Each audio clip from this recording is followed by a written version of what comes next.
Wizard. Hi, I'm Everett Abrams, the Wizard of Wood, and in this video today I want to talk a little bit about actually what restoration is. Keep getting a lot of calls, talking to a lot of contractors, a lot of people. I talk to homeowners too, and there's some kind of perception that there's some magic potion out there that whether it's a cleaner, a stripper, even a stripper, that it's just going to just magically take 100% everything off, and you're just going to come back and you're going to start staining. So because somebody goes and buys something that says stripper on it, they think, okay, well, that's all I got to do. I'm going to put it on, I'm going to pressure wash it off, and that's it.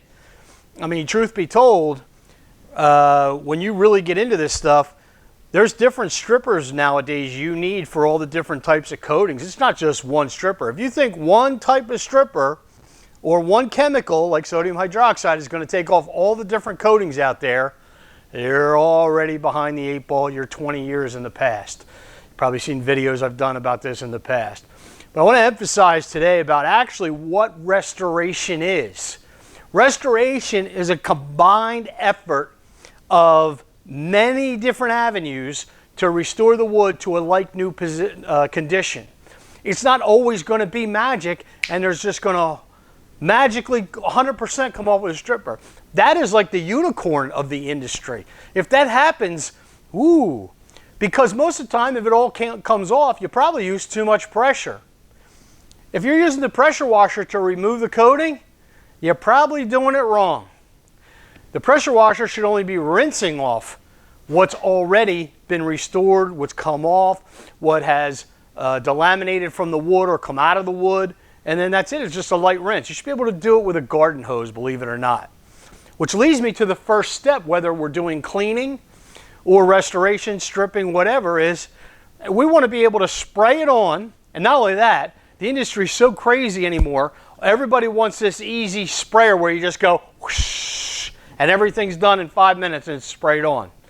Well, that's a good way to get like stripper on siding, on air conditioning, places where it shouldn't be. So you want something a little more controlled. So probably more like a 12-volt system, that kind of thing, or even a pump up. My employees, we just use pump ups. I've never had an insurance claim, and we don't have to go back to fix anything because they control it. But one of the things you could do if you just use a garden hose and not a pressure washer, and we do this on most of the hardwood decks, you take a yellow nylon stiff bristle brush and you agitate it or hand scrub it. And that's how you're actually supposed to do the old generations of composite. You're supposed to hand scrub them. I know it's work, hard to believe, but that's the way it's supposed to be. There's supposed to be a little effort into it. So let's take that idea, mentality, and just move on to the rest of the restoration. You are currently watching a Wizard of Wood approved video. Make sure you subscribe to the channel, and thank you for watching our videos. So we've already cleaned the deck, we've already stripped the deck. There's still some residue, there's some areas that need some attention. What are we going to do? There's stuff where the mat is. Maybe there's 30% of the stain still left. We got 70 off. There might have been 3-4 coats. There's no magic stripper that takes off 3-4 coats at a time. 3 coats of stain. Sometimes you have to do that. We always get back to the tone, the original tone and surface of the wood on a horizontal surface on the floor, because that's the peeling problem. The verticals don't. So to do that, there's mechanical ways to do that.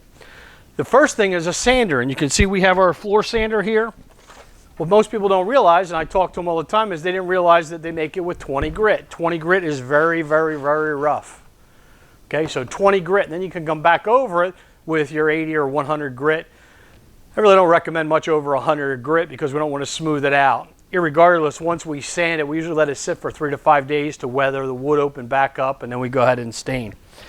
But that doesn't mean you're going to get everything off. What about the top of the handrails? Not putting this on the top of the handrails. You could use a palm sander, and then the palm sander just takes a little while with 40 grit. There's other ways, whether it's balusters, logs, log cabin people, all this all the time. What we use is, it's called an Osborne brush. We put it on a grinder. This is actually the Osborne brush. It's great. We usually use this. This is the knockoff kind. You get those on Amazon. And basically, this goes on the balusters, the logs, anything.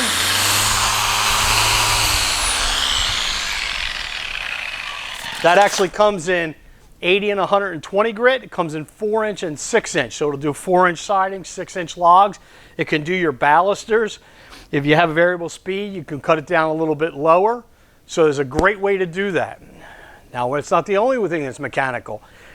There are other things too, and you got to look for tools like this. So sometimes we have these with the wheels, and these are excellent for top of handrails, those real heavy ones that don't come off, like deck over and so forth, and you can run these right along a plank too. You see that? It's very slow. Probably don't hear it. Now watch this. Again, variable speed. So if you want to really boost it up, and you can see the difference.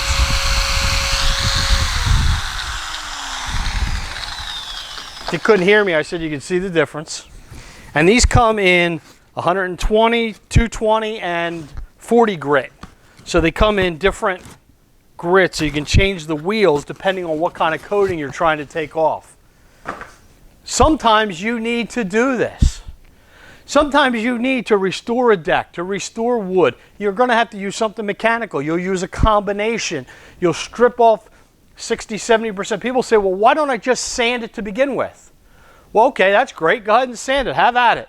But if you can get 70% of it off with the right stripper and then take 30% off with the sander, saves you a lot of time, saves you a lot of effort, a lot of work. So the key to restoration, what I'm saying is, it's a combination of all the tools in your arsenal. Whether it's by hand, whether it's a pressure washer, whether it's chemical, cleaning, stripping, whatever it is, or the mechanical tools that we have available to us to restore that wood, we can do it. Don't worry about it being easy. Worry about doing it right. When you do it right, the customers love you. The customers will keep coming back to you. You'll build your business on repeat customers. You'll separate yourself from the competitors who don't want to do it because it's hard. And that's why. So restoration is a combination of everything. Take it from the wizard. You want to be good, you have to have the right tools, and you have to have the knowledge about the chemicals and what they do, the uses, so forth. Get out of your sandbox. If you're a pressure washer, get out of that sandbox and see what people that do log cabins and decks are. If you're a painter, painters don't know everything. Matter of fact, painters hardly ever stain right. They don't know a lot about these tools. Most of the painters, they want to take a pressure washer, throw some water on a house and say, oh, I cleaned it, without even using chemicals sometimes. So if you're a painter, not a knock on you, get out of that box. If I'm a deck guy, sometimes the deck guys have to get out, see what the tools the painters are doing, see what the pressure washers are doing. The key is get out of your four walls, find the tools, find the methods, find the ways, take all the good things you can out of for everything, and next thing you know, you'll be the expert in your area. I'm Everett Abrams, the Wizard of Wood. Thanks for watching this video. Hi, I'm Everett Abrams, the Wizard of Wood. I got the Wizard of Wood from my peers in the industry, and being the Wizard of Wood, I provide education and have been for well over 20 years and over 10,000 contractors across the nation. So thank you for watching the video. I'm glad you are. But if you want more information and you want to become like the Wizard and have the knowledge that the Wizard has had and it teaches in classes, please visit www.wizardofwood.net. You will get our manual, we get our online classes and everything to help you take your career to another level. Thank you for watching the video.